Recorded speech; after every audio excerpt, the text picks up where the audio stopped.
Namaskar.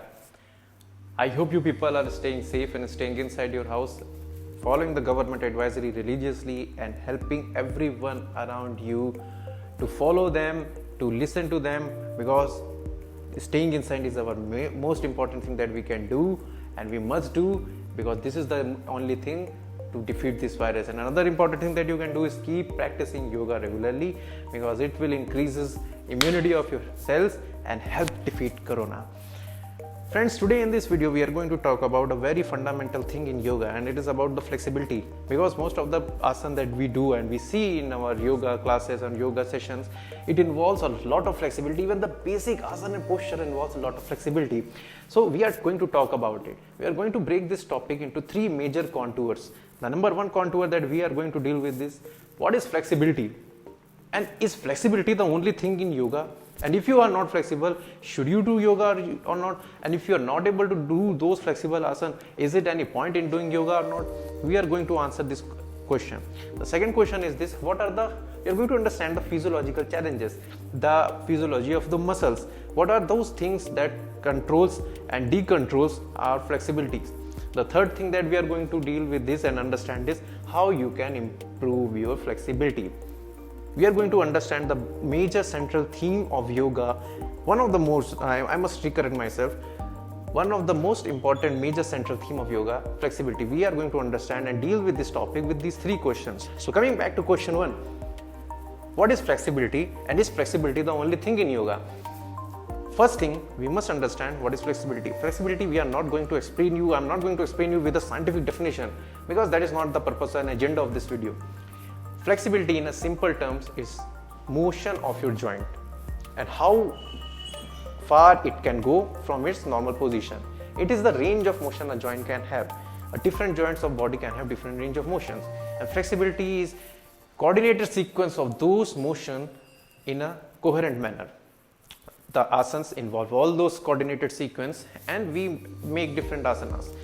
With the help of those asanas, we are going to achieve several goals. Now, second part of this question is flexibility the only everything in the yoga? No, we must understand what yoga and meditation is. Yoga is about connection of your soul with your body.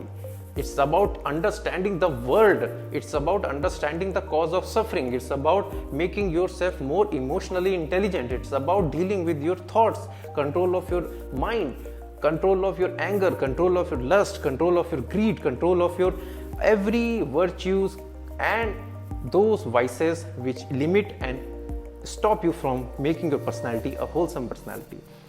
It involves everything, control of everything. It involves control of nervousness, it involves control of confidence, everything. Yoga is more about this. It's not about the complicated asana postures that you might are seeing in these days on internet or in the yoga books.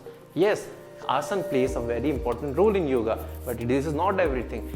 For example, let me make you understand with a simple thing. Can you call a gymnast a yogi, or you can call a yogi a gymnast?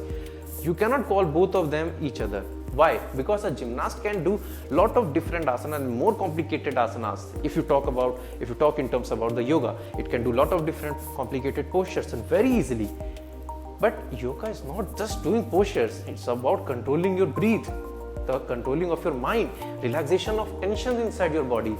It's about detoxifying your mind, detoxifying your thoughts. Yoga is more about this. And though both things may run parallelly, but they are not everything.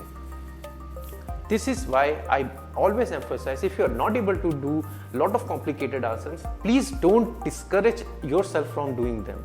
Yoga is about, even if you are sitting in a pranayama position and doing yoga and doing meditation and breathing control, this is the most fundamental thing a yoga can do. It can help you make control of yourself and your thought.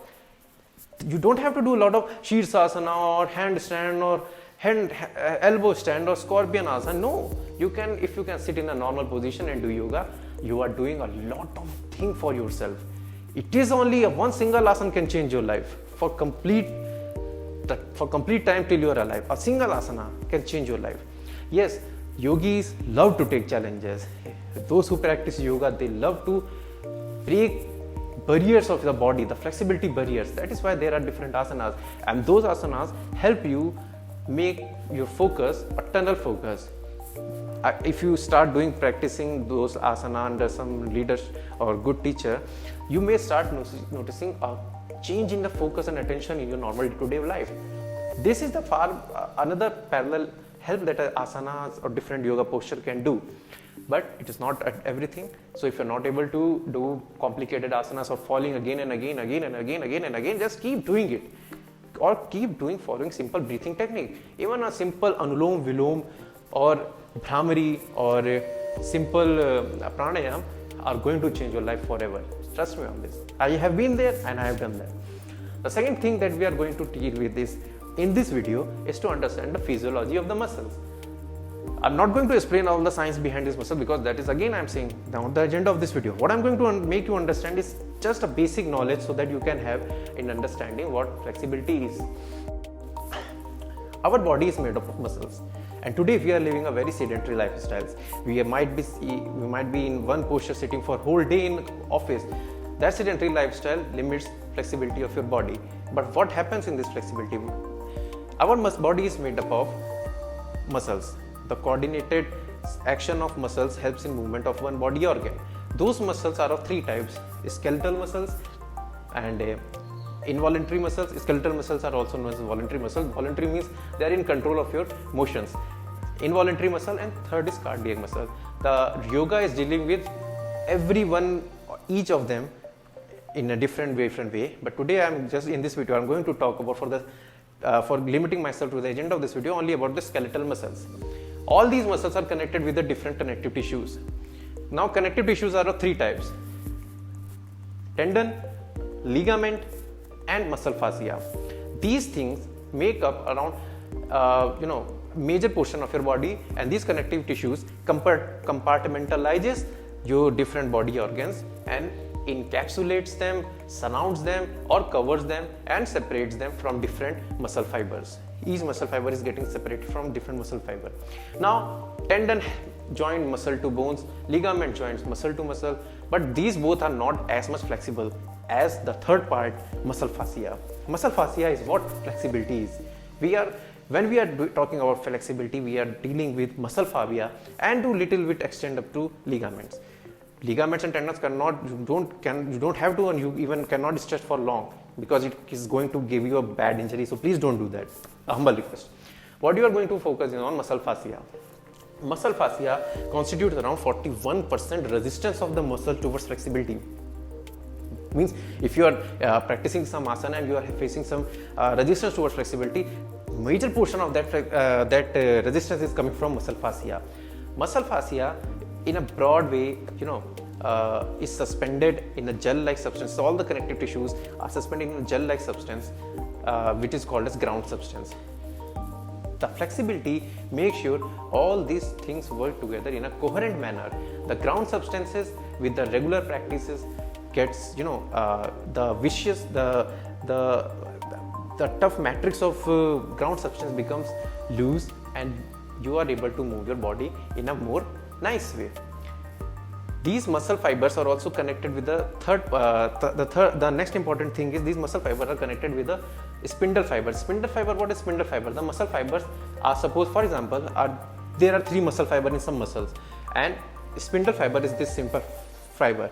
It is coming parallelly to this, perpendicularly to this, sorry. The muscle fiber are perpendicular to spindle fiber. Now if you are stretching your flexible muscles, you are stretching, you are contracting, you are stretching or contracting, the muscle fiber is going to resist against this motion. I'm going to explain you with another example. For example, if there is a hot utensil on gas stove, and if you suddenly touch it, you are immediately going to move away your hand. This is the reflex action. The powerful force with which you have pulled back your hand is coming from the stretch reflex.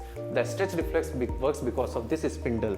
The spindle makes them contract the muscle so fast that it pulls your hand backwards.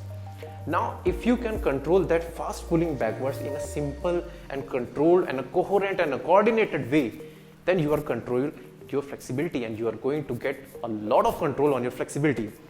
This is what flexibility does. This is what flexibility challenges, this is how you can deal with the flexibility. This is the second question. So major muscle fiber that is resisting us is muscle fascia and sphincter. And how you are going to deal with this? The first important thing I always focus on and always say in my videos, always, this is my humble request, please start your video with the warm up. Please start your yoga with warm up. Until and unless you are doing warm up, you are not doing justice with yourself, because you will not be able to push your limits. You will not be able to do lot of different asana if you want to do those asanas, and you might get injured.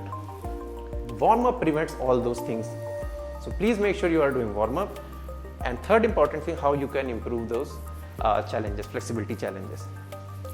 The first portion is that to improve that we are going to do warm up. The second thing that we are going to do is we are going to gain control of our breath. Friends, breathing is the most important thing that a yogi can have and yogi must have to gain the flexibility and other goals of yoga.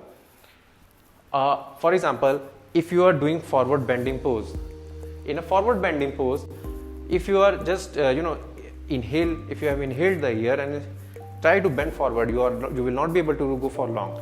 But if you slowly release while bending down, if you slowly release your air from your lungs through your nose, you are going to get a greater degree of flexibility while bending down. This is because the diaphragm contracts. This is because the muscle are able to release those fibers in the spindle fiber, which I just talked about, in a more easy way, in a more controlled way, and you are going to get a far greater degree of freedom in those motion of joints.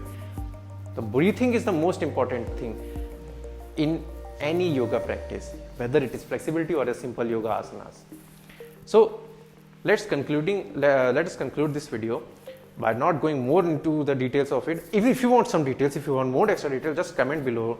I will be coming up with more detail and more diagrams so that you may be able to understand the physiology of the flexibility. But agenda of our video and our purpose is not this. I have been facing a lot of questions from people, and if you just follow my Instagram, if you follow my YouTube videos, you can see I have a good degree of freedom and flexibility. I have gained those freedom with techniques that I am going to share with you in coming time in different videos. Make sure the purpose of this video, make sure that it's not to limit yourself from flexibility and yoga asanas. If you are not able to do it yoga asanas, make sure that you continue with those asanas which you do, because yoga is not everything about asanas. It is about control of breath, it is control of yourself, it is control of your mind. Yoga is all about this. And if you are not able to do, don't get discouraged.